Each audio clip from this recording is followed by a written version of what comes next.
Greetings, my name is PenDell Pittman, and the title of the segment today is How to Prepare and Make a Speech. Now, if you're like me, you've been on the internet, on YouTube, and found hundreds of videos and other materials relative to how to make and prepare a speech. So I thought I would focus on just a few elements relative to the making of a speech.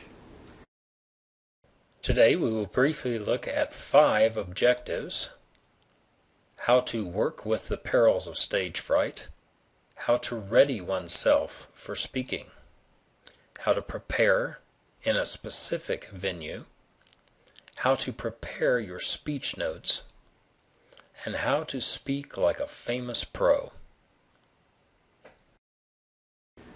I'm not alone in this. I thought I would bring in an associate, a man by the name of Samuel Clemens. Sound familiar? You know his pen name, Mark Twain. Mark Twain was not only a prolific journalist, but a preeminent speaker of his time. And he is sympathetic to our cause. Listen to this. My heart goes out in sympathy to anyone who is making his first appearance before an audience of human beings. By a direct process of memory, I go back 40 years, less 1 month, for I am older than I look. Each of us will have that occasion when we make our first speech.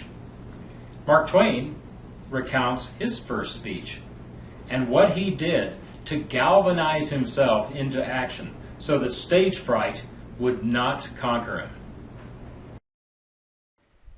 I recall the occasion of my first appearance. San Francisco knew me then only as a reporter, and I was to make my bow to San Francisco as a lecturer. I knew that nothing short of compulsion would get me to the theater. So I bound myself by a hard and fast contract so I could not escape. I got to the theater 45 minutes before the hour set for the lecture. My knees were shaking so that I didn't know whether I could stand up. If there is an awful, horrible malady in the world, it is stage fright. Stage fright, shortness of breath, sweaty palms, shaky knees. These are symptoms that we have all experienced. It's called performance anxiety. The subset of that for public speakers is public speaking anxiety. And the best cure for this anxiety is practice. Mark Twain made a pact with himself and a contract with others to go through with the speech, come what may.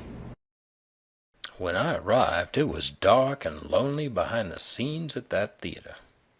By and by, it lighted up, and the audience began to arrive.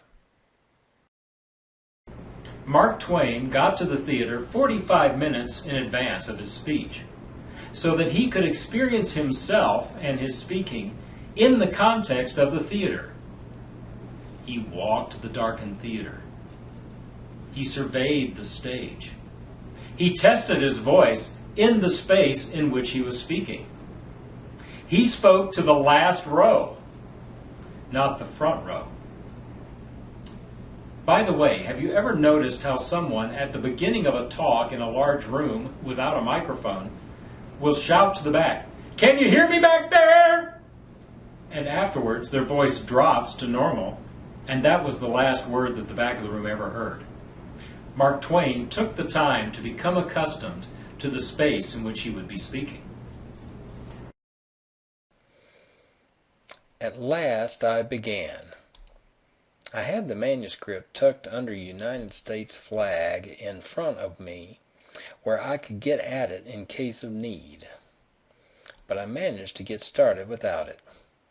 I walked up and down. I was young in those days and needed the exercise, and talked and talked. Mark Twain wrote out his speech He had it ready for him underneath the U.S. flag, as he describes. How convenient of them to have put a little bunting in front of him as a hiding place.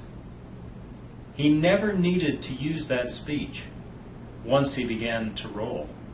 However, you may find that in giving a speech, sometimes you are tongue-tied or have a memory lapse. You may want the entire transcript of the speech in front of you.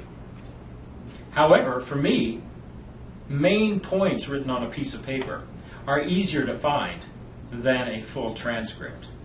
It's your choice. Well, after the first agonizing 5 minutes, my stage fright left me, never to return. I know if I was going to be hanged, I could get up and make a good showing, and I intend to.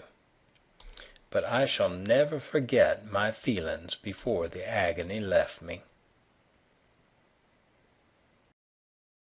Mark Twain had an uncanny ability to draw his audience in to what he was saying. You can too, by being authentic in your message, by being genuine with your emotions, by making eye contact with members of the audience, and lastly, by being yourself. I wish you well as you move forward with your public speaking and take advantage of the resources that are available on the internet and at Toastmasters International. Local clubs are all over the world. Thank you.